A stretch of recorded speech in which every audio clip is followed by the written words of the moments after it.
भुजबळ साहेब राष्ट्रवादीतून शपथ घेणार आहेत की भाजपमधून शपथ घेणार आहेत? काय म्हणजे तुम्हाला प्रश्न पडण्याचं काही कारणच नाही, कारण मी राष्ट्रवादी पक्षातूनच निवडून आलो, तर भाजपकडून शपथ कशी काय घेणार? हां, भाजपचे मुख्यमंत्री आहे एवढा हे बरोबर आहे, परंतु मी आहे अजितदादा NCPचा मंत्री आमदार आहे. नाही, पण मधल्या काळामध्ये सातत्याने चर्चा होती की भुजबळ साहेब भाजपत जाणार आणि त्यांची जवळीक ही मुख्यमंत्र्यांशी खूपच वाढलेली आहे. नाही, अशी चर्चा तुम्ही नेहमीच करता.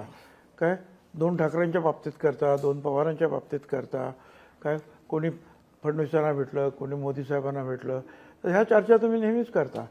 तर हे तुमचं ठीक आहे ना, चांगलं. म्हणजे असं आहे की ह्या चर्चा आम्ही करत नाही, चर्चा ज्या मीडियामध्ये करतात.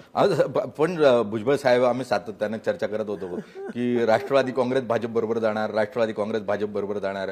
ते अजित पवारही नकार द्यायचे, शरद पवारही नकार द्यायचे, सुप्रिया सुळे नकार द्यायच्या, सगळे नकार द्यायचे. आणि एक दिवस सकाळी आम्ही उठलो तेव्हा बघितलं की राष्ट्रवादी भाजप बरोबर गेलेली होती. त्यामुळे चर्चा तेव्हाच उठतात जेव्हा कुठेतरी धूर काहीतरी आग लागलेली आहे ना. आता राजकारणात कधी काय होईल हे काही कोणी सांगू शकत नाही. अगदी खरं. कोण कुठे जाईल, कोण कुठे जाईल. काय तुम्हाला कधी वाटलं होतं का जॉर्ज फर्नांडिस हे BJPच्या सरकारमध्ये जातील?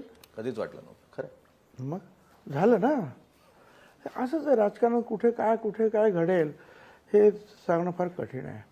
काय लोक जे म्हणतात ना की हे सगळं अळवावरचं पाणी आहे, अगदी खरं. तसंच आहे ते.